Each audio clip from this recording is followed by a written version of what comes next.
Abdel Bari Atwan is the editor-in-chief of Rai al Youm, an online news website, and he joins us now live from London. Good to have you on the News Hour.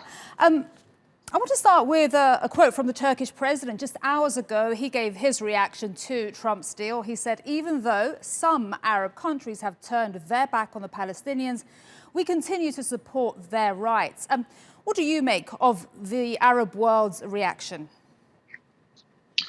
The Arab world reaction is extremely disappointing, especially the Gulf states. They all supported this deal, which President Trump declared last night. So I believe they are scared of Trump, and they are actually having a relation under the table with the Israelis. So it was extremely disappointing. But I believe this kind of deal wouldn't pass, wouldn't survive at all, because we have seen the same scene 26 years ago when Oslo Agreement was signed. The Palestinians have been talking for 26 years, and the outcome is to annex more than 30% of the West Bank and to deprive them of their capital, Jerusalem. So I believe this is a declaration of war against Palestinians and against most of the Arab and the Muslim world.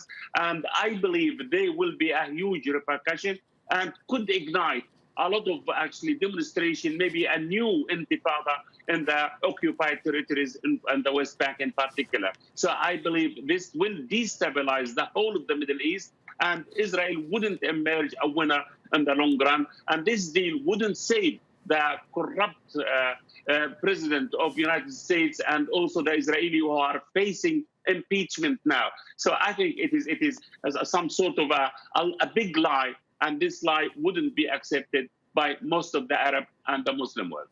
And you say this is a declaration of war.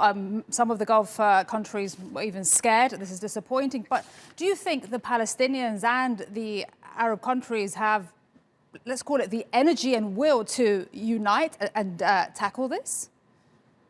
Well, if we talk about the people, yes. If we talk about the government, no.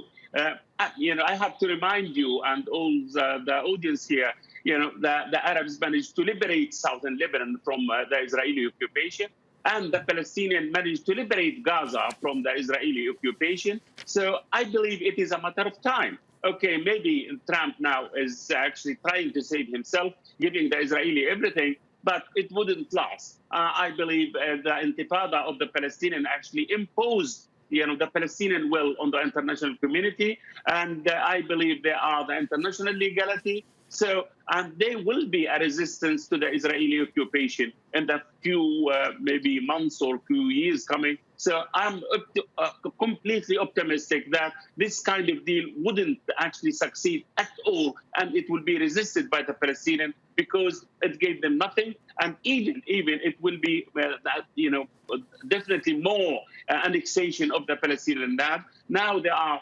annexing the Jordan River, which means all the water resources under the Israeli authority now, and annexing more than 800,000 Israeli settlers in the West Bank. So this kind of deal wouldn't be accepted, and it will be resisted. Okay, and when you say it gives the Palestinians nothing, there is $50 billion on the table. Surely that could be helpful.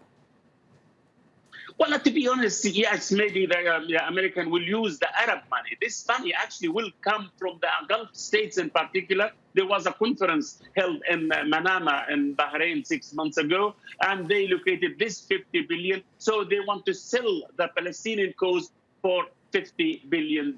I don't believe this kind of bribe will succeed. I don't believe the Palestinian people will accept it. They are not looking for money. They are looking for independent Palestinian state. As long as this state is not actually realistic, is not there, is not on the table, and its capital is Jerusalem, I don't believe the Palestinian will be actually accepting this kind of bribe.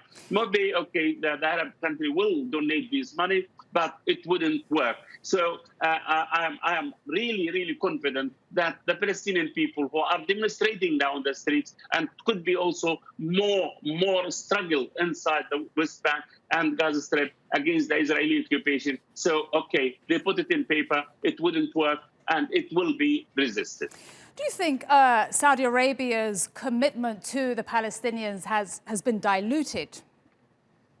Yes, I believe Gulf states, especially Saudi Arabia, United Arab Emirates, Qatar, and Bahrain, Oman, all of them actually committed themselves to be ready to apply all the pressure of President Trump on them. They are scared of President Trump, and they will actually listen to him, at least for the time being. But in the end, it wouldn't pass.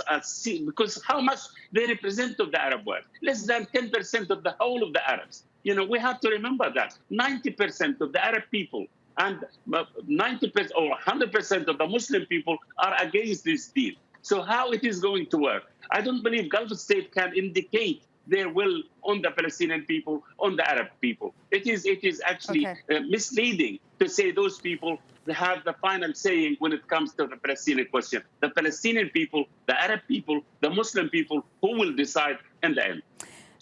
Tell us something, because not a lot of detail has been revealed. What are the key points or some of the main points that Palestinians are opposed to and find objectionable in that plan?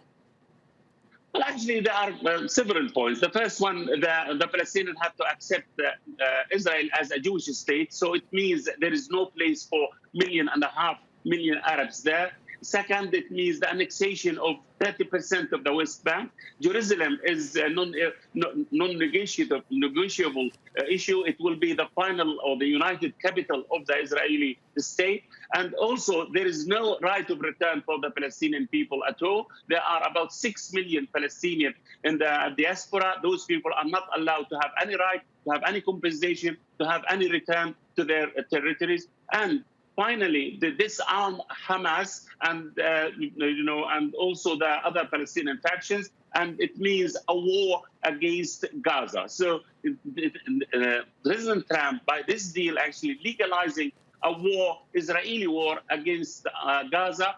2 million people are besieged there under the pretext of disarming Hamas. So this is the major points, and I don't believe these kind of points will pass. If you see the map, which Trump has been talking about in this deal, it means no border of any future Palestinian state with Jordan. It means the Jordan River areas, which is the most fertilized or the most actually water resources, it will be under the Israeli sovereignty. So what kind of deal is this? I don't believe it will be acceptable. Whatever the pressure the Israeli put on the Palestinian, whatever the pressure on the Arab state, this is the beginning of the greater Israel. And now they want to actually consolidate their grip on Palestine, and the next step will be Jordan until they reach Saudi Arabia and the Al-Madinah al-Munawwara. So to revive the Israeli heritage there. So this is the beginning, and I believe that this will unite most of the Arab, I'm talking about the people, against this kind of Abdel Bari Atwan, we'll have to leave it there. Thank you very much indeed. Pleasure to have you on the News Hour. Thank you.